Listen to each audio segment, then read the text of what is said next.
And we'll begin with the update on the flood situation in Maiduguri, Borno State. President Bola Tinubu has arrived in Maiduguri, the Borno State capital, to sympathize with the victims of the recent flood disaster that destabilized the state.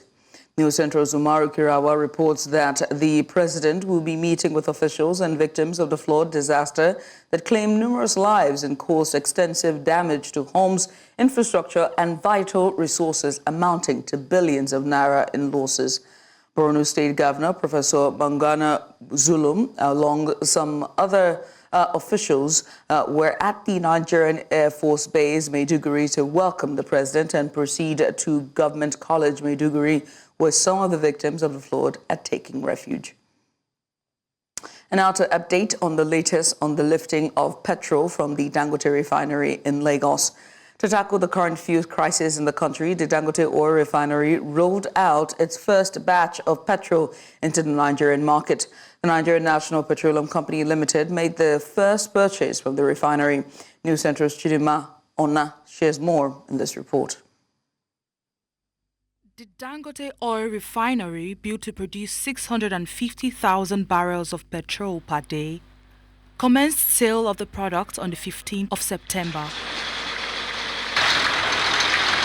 A total of 70 trucks were loaded on the first day, marking the refinery's first sale of petrol. The Vice President of Oil and Gas, Dangote Group, disclosed more. Every day, with 650,000 barrels of crude, if we are processing, we can generate more than 54 million liters of PMS. 54. Yeah, and of course, the refinery has a capacity to produce various other products too. 44% of the production can meet the entire requirements of the country.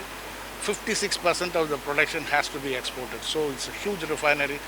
So it's not only going to be doing import substitution, but it is also going to make forex generation through export revenues. At the inaugural loading, NNPC were the sole off-takers. The Minister of Finance and Coordinating Minister of the Economy, Wale Edun, who was also present, spoke on what this feat means for Nigeria. In many ways, it is the resumption of Nigeria's march to industrialization.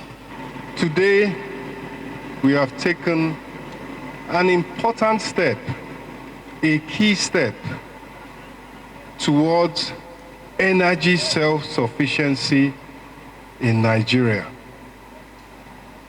We have taken an important step to energy security in Nigeria, not to talk of self-reliance and implementation of the government's policy of domestic investment or investment in domestic production. In the latest update, the NNPC via their social media platforms stated that they purchased fuel from Dangote Refinery in dollars and announced the official petrol prices per litre by region. The price for Lagos State sits at 950 naira and 22 kobo, 960 naira 22 kobo for Oyo State, 992 naira 22 kobo for the Federal Capital Territory. In Kaduna, Kano and Sokoto states, the price sits at 999 naira 22 kobo, 980 naira 22 kobo in Imo and Rivers states, and 1,019 naira 22 kobo in Borno State. A cross-section of Nigerians are of the view that this is a major milestone and a historic moment for the country. They say the development will ease petrol production, which will lead to energy security for the country. In Lagos for News Central, Chidinma Ona. Meanwhile, the Independent Petroleum Marketers Association of Nigeria has raised concerns over the pricing of petrol from the Dangote Refinery, urging the Nigerian National Petroleum Company Limited to ensure it is not sold at a higher price than imported fuel.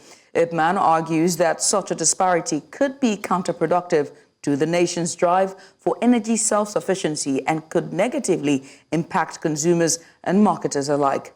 IPMAN National Welfare Officer John Kekeocha During an interview on Monday, he said the pricing strategy for locally refined petrol should reflect the advantages of domestic production, offering Nigerians a more affordable option. The association emphasized that maintaining competitive pricing is crucial for the success of the Dangote Refinery and for fostering a sustainable fuel market in the country. And now to discuss these issues surrounding the new pump price, we are joined by economic analyst Olusegun Okunade. Well, Olusegun, it's good to have you join us. Let's get started very quickly. Now, the conflicting statements from NNPCL and Dangote Refinery regarding the purchase price of petrol have raised questions about their business relationship, right? So how does this disagreement impact the overall fuel supply chain and even the potential future collaborations we most might likely see? Oh, thank you very much, Judith, and good evening to you and our viewers across the globe.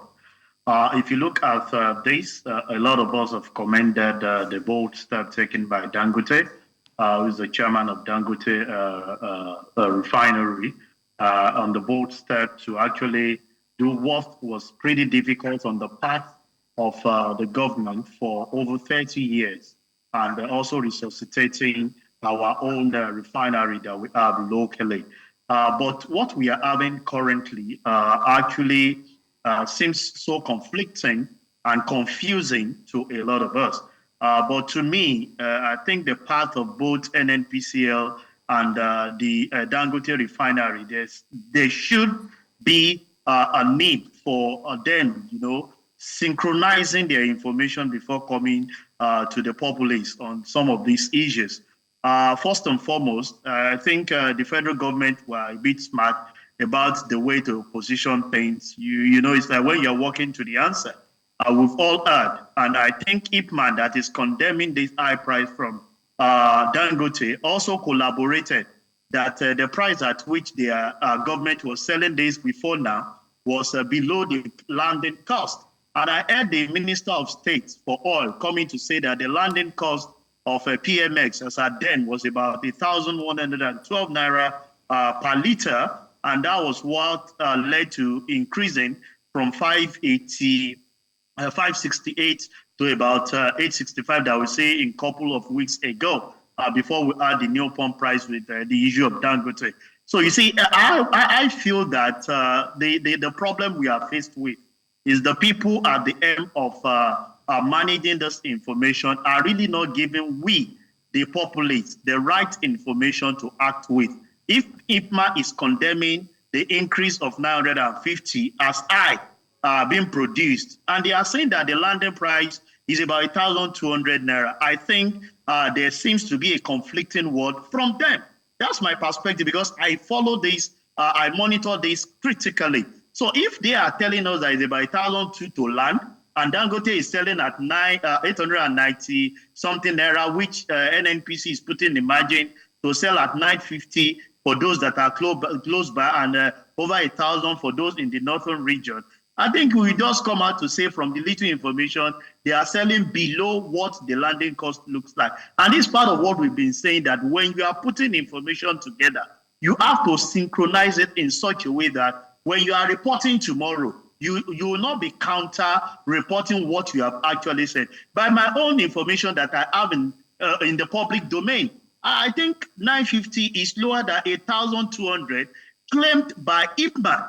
And if you look at the statistics from the vice president of Dangote Group, what they have said is that they are going to actually meet the demand. They can give us over 54,000 liters. And that's what gives me another question, which we expect the federal government to see, because as at the last time, they said they will only take like 25 million liters from Dangote and augment with about 15 million from the importation that we have. All right. This is also in the public domain, and I'm going to see how we'll manage this in the nearest future when we have the capacity and the capability to deliver what the nation needs and export the rest.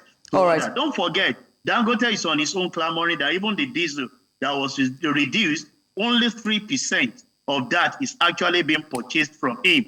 More are still being. But so we want transparency even in this sector, because a lot of people need to plan, most especially the business owner.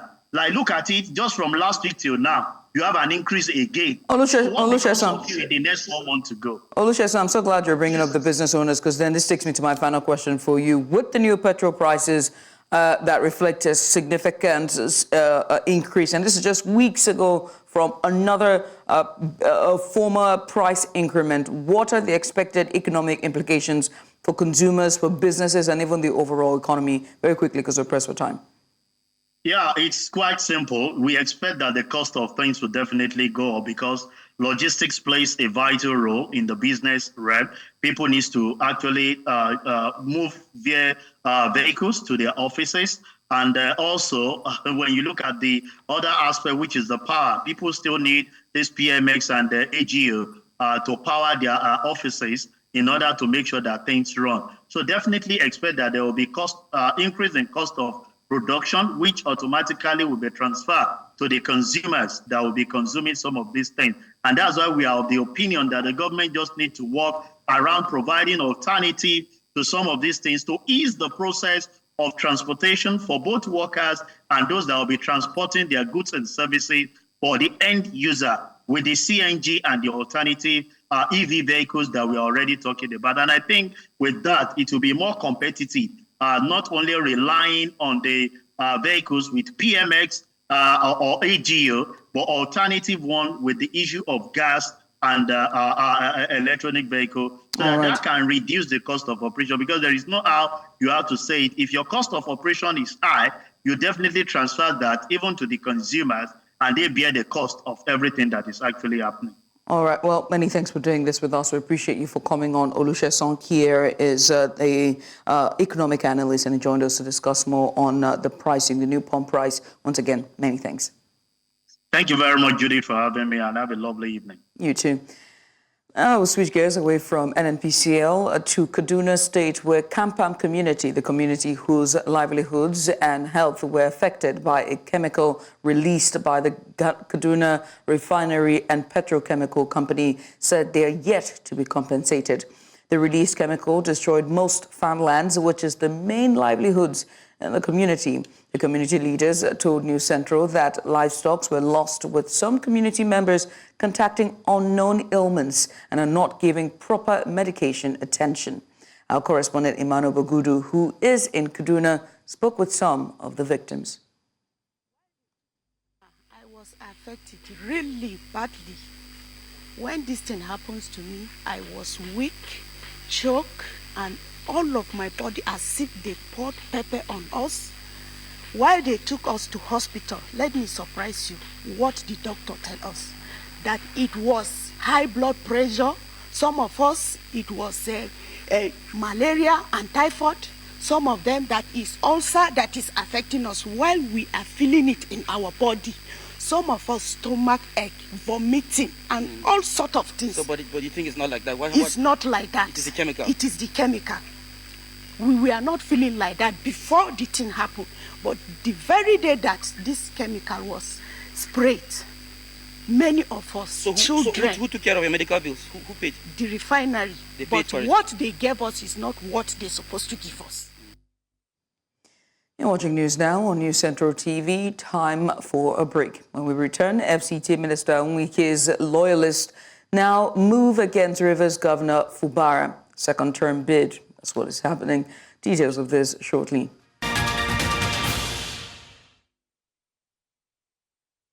And now to politics.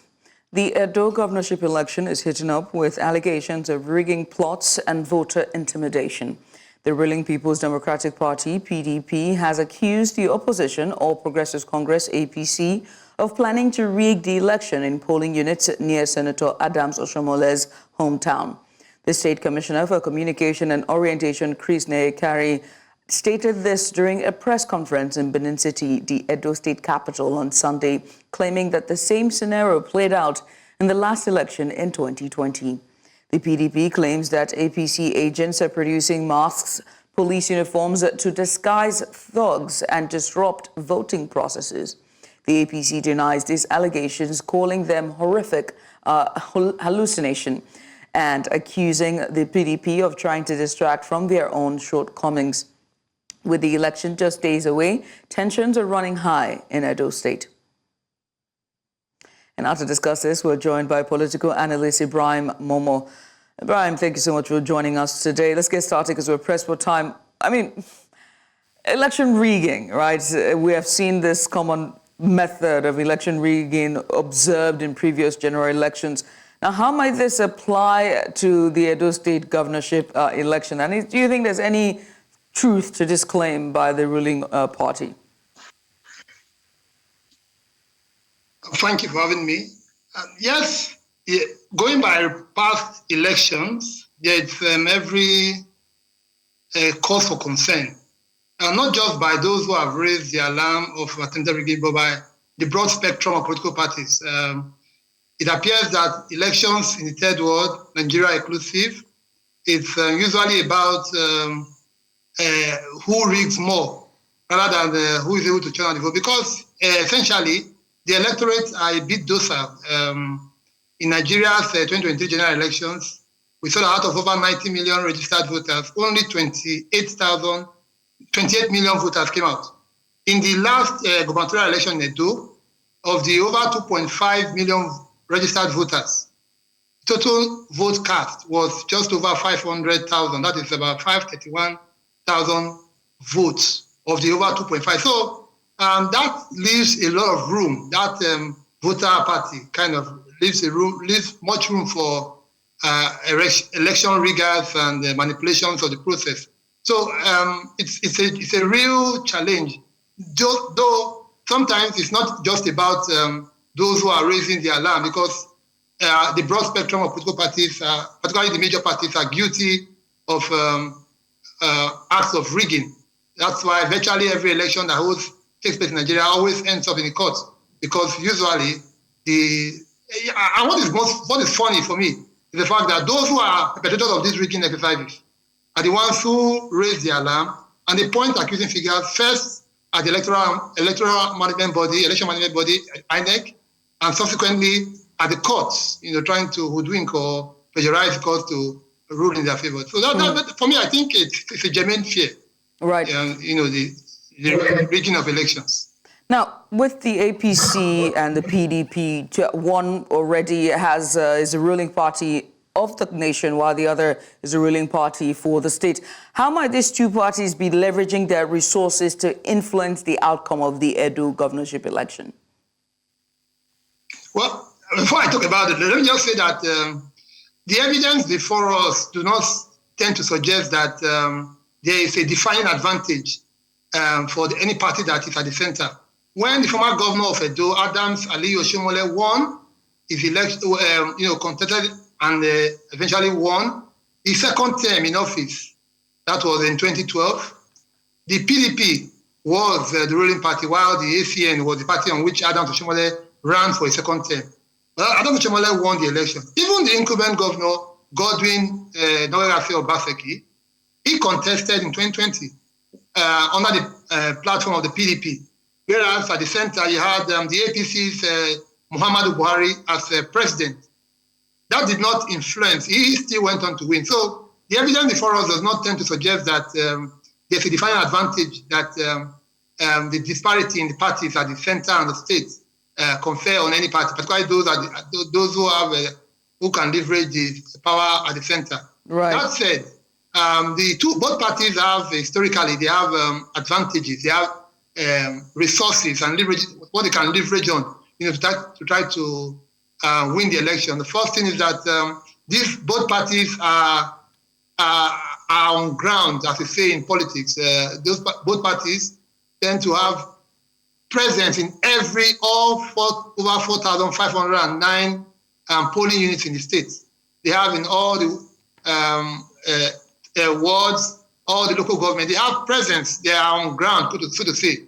So we seem to have lost Ibrahim Momo there. He is a political analyst talking to us about the upcoming election in Edo State following accusations of election rigging by the APC. I understand, Ibrahim, you're back now. Yeah. Please go ahead. Very well. So I'm saying that both parties are strong enough, and of course they have the presence in every of the units, over 4,500 units in the state. And so, in terms of population of the breadth of followership, they have a huge following, both parties have.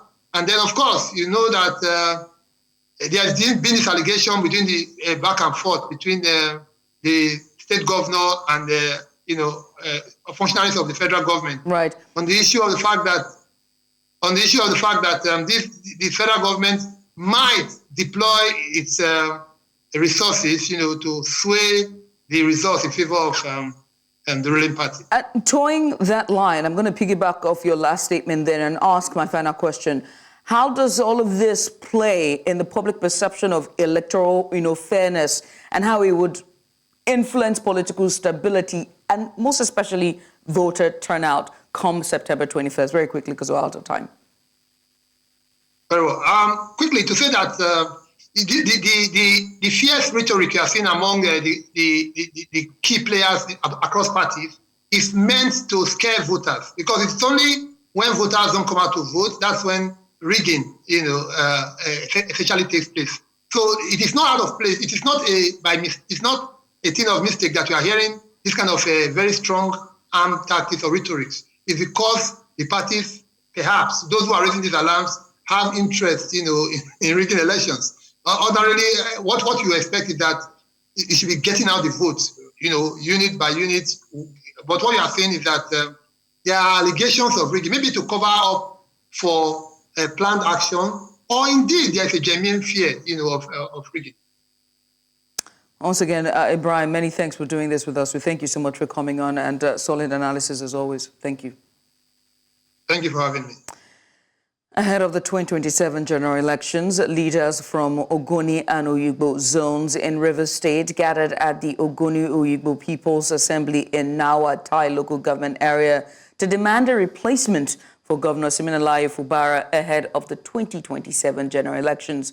The event was attended by prominent politicians, mostly loyal to Minister Nyesom Wike, who is at odds with Fubara.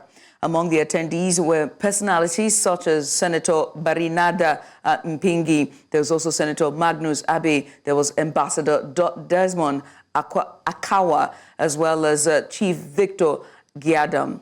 They called on political parties to consider Ogoni Oyigbo candidates and condemned Fubara's activities. Senator Barinada Mpingi also urged politicians to openly declare their support for President Bola Tinubu rather than secretly visiting Aso Villa at night. Mpigi encouraged Tinubu to contest the 2027 election to consolidate his economic development efforts.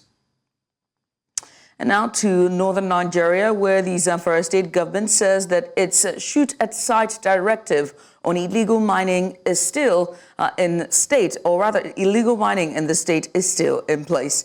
Now, this is as News Central's television exclusively uncovered the participation of children and youths in the activity, a situation they say is being fueled by the hardship in the country.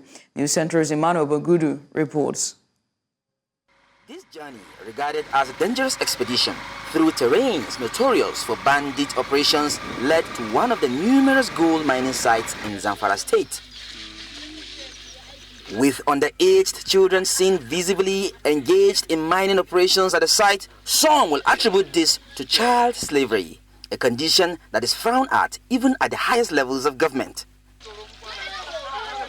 The possibility of finding particles of alluvial gold from the earth and the promises of a better life for the children has led to the abandonment of schools, compelling the children to resume daily. We sell it to one Auta, one Ashiru, and we sell it to Aminu and Alarama. They are in Maru.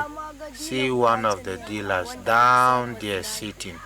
Look, him there sitting. He takes them to the bigger dealers who will melt it. I'm here at another mining site, a gold mining site, and we have a very lucky gentleman here who has Mr. JJ. Now JJ, a young man here is lucky to get a particular particle that actually worth 1%. So this young dealer is going to describe what this particle of gold means. Show us, where is the gold? Is this the gold? Yes. Touch and show us.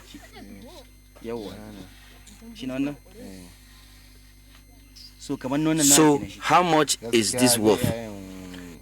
Honestly, it can reach either 1% or 2% because it is small. It will cost around 5,000 naira.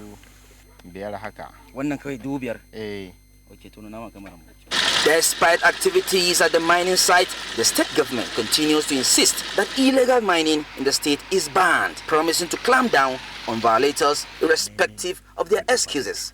Because these bandits chased away villagers, chased away everyone, on these mining sites. And they are now, the full owners of those mining sites. And particularly this kingpin, Kachala Halilu Sububu, he owns so many mining sites. The one that was killed? Of course, because that was where they are getting the money. And the state government bans the issue of mining completely. And it has even given a shoot-aside order by the state, to the state security agencies in the state, that whosoever was caught mining, they should be killed there on site. Because if there is mining, people are doing it illegally, then of course they will be having means of either liaising with the bandits for them to get the gold, or they will be getting the gold and becoming, bandits of themselves. That is the issue. And if you have not, do away with the issue of mining, if you have not subdued that illegal means of mining in the state, no way, underline the word, no way insecurity will come to an end in this state. The government maintains that the children are being exploited and can be used as instruments to aid terrorism and banditry. The child miners also have their own side of the story. I am digging gold because I don't have money to enroll in secondary school. I have to go and dig for gold before I can resume school. If I take it to the dealer and sell, they will then give me the money. I take the money to my parents to buy foodstuff. Any amount they give me, I save it, and once the festive season comes, I buy new clothes. The various demands made by these child miners simply means that the Zamfara state government and indeed the federal government have a lot of work to do to secure not just the future of the children of Zamfara, but that of Nigeria and Africa as a whole. In Maru, Zamfara State, for News Central, I am Emmanuel Bagudu. Nigeria's Chief of the Air Staff, Air Marshal Hassan Abubakar, has tasked citizens in the country to commit to giving back to the society. This was during the launch of a book in Abuja with the title Steps, Strides and Glides by Ini Usoro, a retired director of Federal Road Maintenance and Management Agency in Abuja. Others in attendance, while commending the author for the book, says that it will serve as a blueprint to help citizens navigate through the rigors of workplace, family, and the general challenges that they pass through in life. When I hear it's impossible, what I see is I am possible, because I strongly believe that what you strongly believe in and aim to do, if you're focused with perseverance and determination, you will and surely definitely get there. What you keep saying about yourself, to yourself internally, your internal dialogue, will always make up who you become. So it's a book that, I think it's the first, I've not read a lot of Nigerian books, but it is the first Nigerian book I've read, and it's not Nigerian, it's international, and it could easily be a bestseller. We were talking before we came inside, and I think one of the legacies we need to think of, very importantly, both in every field of endeavors, is about what can we give back to the system. We should think of what we can give back to the system and not just what we can take from the system. As Nigeria navigates a challenging financial landscape, a not-for-profit organization, the Africa Women Impact Summit, is seeking to equip women entrepreneurs with the skills to succeed. The organization hosted a specialized training program on social media marketing, leveraging the power of AI tools to help women-owned businesses thrive in the digital age. News Central's Adishawa Odushoga reports. The current economic instability in Nigeria has created a challenging environment for individuals and businesses to thrive. In response, many Nigerians are seeking multiple and alternative sources of income to make ends meet and stay afloat. This has led to a significant shift towards online entrepreneurship, with more businesses transitioning from traditional physical stores to online platforms to increase customer reach and sales. Recognizing this trend, the African Women Impact Summit, a non-governmental organization, recently held a training program becoming more and more media marketing with the use of relevant AI tools. The need to equip the program was specifically designed for women from diverse age groups selected from various regions to equip them with the skills to navigate the new marketing landscape. Training women in the area of tech for them to maximize the use of the tech space to improve their businesses and make profit. That's what we're actually doing today. And apart from that, personal development training, a whole lot of it is going on. Today we're actually giving grants, hundreds of thousands to people too, for businesses and all. Yeah, we're doing that. Wow, we want to see women empowered with most for today technical skills. We do even hand skills at times, but today we are focusing on technical skills so that they will be able to master tools that can help them leverage the global market and make more sales and actually become economically empowered. These summits, with the theme Entrepreneurship Innovation, Maximizing Productivity with Digital Tools, aims to empower women through its platform, honing their digital skills to take advantage of the evolving global landscape. The African Women Impact Summit is just more about the empowerment of women, which is our key focus here, doing anything we can to build our women, to get our women out there, to go after whatever it is that their goals are, and to just put them in a better position, just because at the end of the day, when we really think about it, there's so much power that a woman has, and that power needs to be harnessed properly. Be sacrificial. A woman is raised to multitask. A woman is raised to empower people around her. So the girl child, any value added to the girl child always spreads around the society. So that's why I'm here, to add my voice to what they are doing to make sure that more women are empowered. By providing training on AI-powered social media marketing, the African Women Impact Summit hopes to unlock new opportunities for women. By providing training on AI-powered social media marketing, the African Women Impact Summit hopes to unlock new opportunities for women entrepreneurs, enabling them to compete effectively, scale their businesses, and contribute to Nigeria's economic growth and development. In Lagos for News Central, Adishawa Odushoga. And you're welcome back. The United States military announced Monday that it had completed its withdrawal from Niger after coup leaders in the African country demanded that its troops depart. The United States had more than 1,000 troops in Niger as part of anti-jihadist missions in several Saharan nations of West Africa, including a major drone base near Agadez, but Niger's military leaders scrapped a military cooperation deal with Washington after seizing power in a 2023 coup.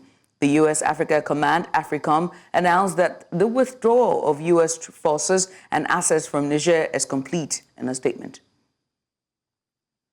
In North Africa, Moroccan police pushed back hundreds of people who headed towards the Spanish enclave of Ceuta. Ceuta and its sister territory of Milali, wedged on the North African kingdom's Mediterranean coast, have long been a magnet for irregular migrants, being the only European Union territories that share a land border with the African continent.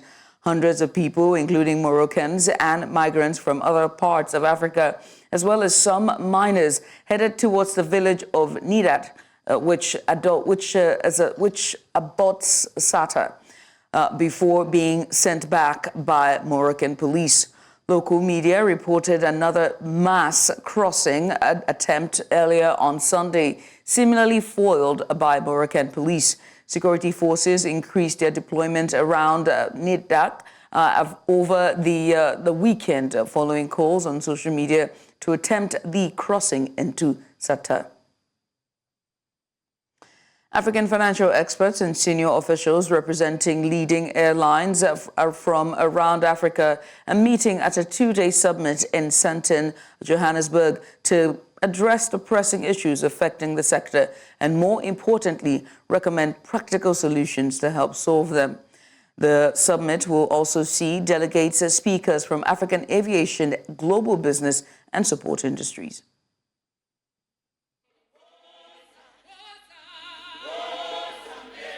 From groundbreaking innovations to regulatory frameworks, this summit aims to foster a dialogue and collaboration, experts coming together to pave a way for sustainable growth, ensuring that the African aviation sector reaches new heights. By further interrogating the Aerotropolis concept, strengthening cooperation amongst African nations, we can enhance our collective air transport network and support greater regional trade and tourism. This is one of the most important events in the calendar of aviation every year, and we're here to showcase all the products which we sell and which we distribute from both in the UK and in Nigeria.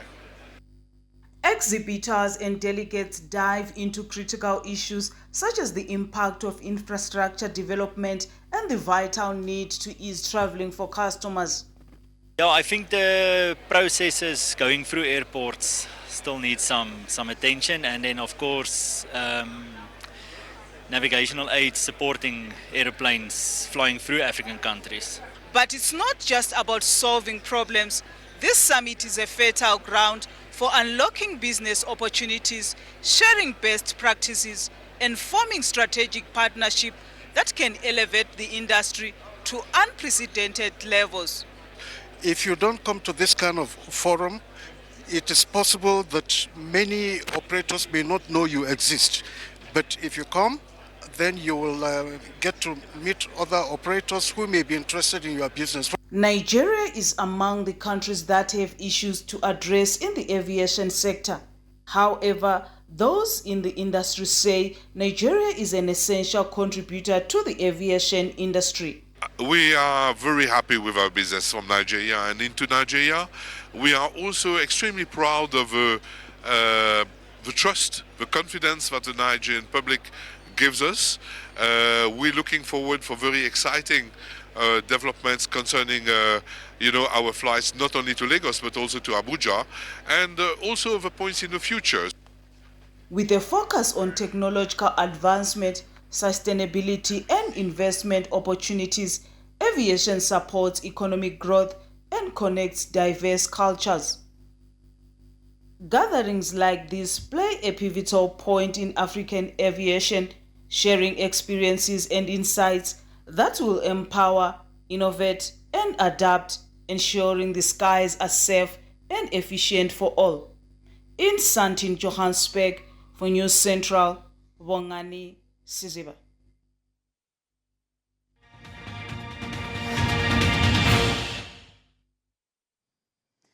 The man suspected of an apparent assassination attempt targeting former U.S. President and 2024 Republican Party presidential candidate Donald Trump has been charged with federal gun crimes.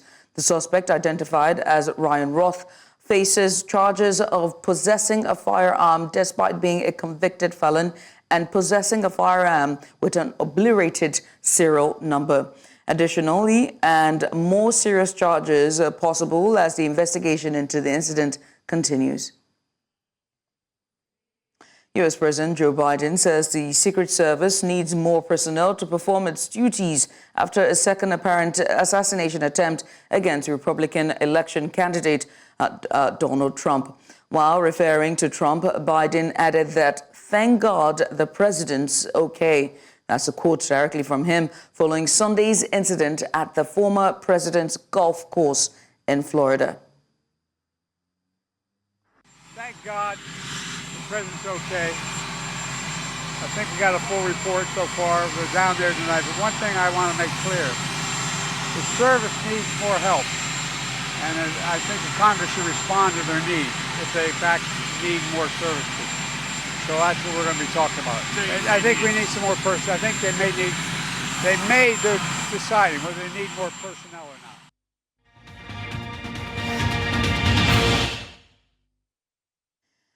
Nigeria's inflation rate has slowed down for 2 consecutive months, from 34.19% in June to 33.40% in July, and now 32.15% in August.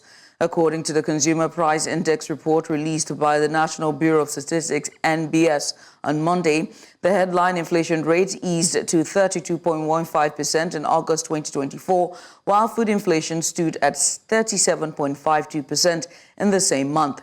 The NBS said food inflation rate in August 2024 was 37.52% on a year-on-year basis, which was 8.18% points higher compared to the rate recorded in August 2023, which was at 29.34%. The Nigerian Football Federation has denied engaging German technician, and that is Winfried Schaffer, as new Super Eagles head coach. Contrary to reports from some media outlets, the federation, who are still searching for a new coach for the three-time African champions, claimed it never had discussions with the 74-year-old German. A top official of the NFF, who asked to remain anonymous, stated that the NFF is aware of the report linking them to Safa, but they have made no contact with him. And that's Winfried Winnie Safa, who is a German football manager and former player. He has played for and managed Borussia Mönchengladbach, as well as VfB Stuttgart and the Cameroonian national team, Al Ain and Al Khor, which was his last coaching job in 2021. Yahya Danjuma Lawali, 18-year-old football star from the Mahamnak Football Club, has just officially signed a four-year contract with Czech top flight team MFK Cavani. The club he was signed on to before confirmed the transfer on Monday. His impressive talent and leadership saw him included as the vice captain in the Nigeria Under-17 national team that won the Wafa B Under-17 team title in 2022, where he was named the team of the tournament. Lawali went on to captain Nigeria's Golden Eaglets at the CAF Under-17 AFCON, where he was also named in the team of the tournament.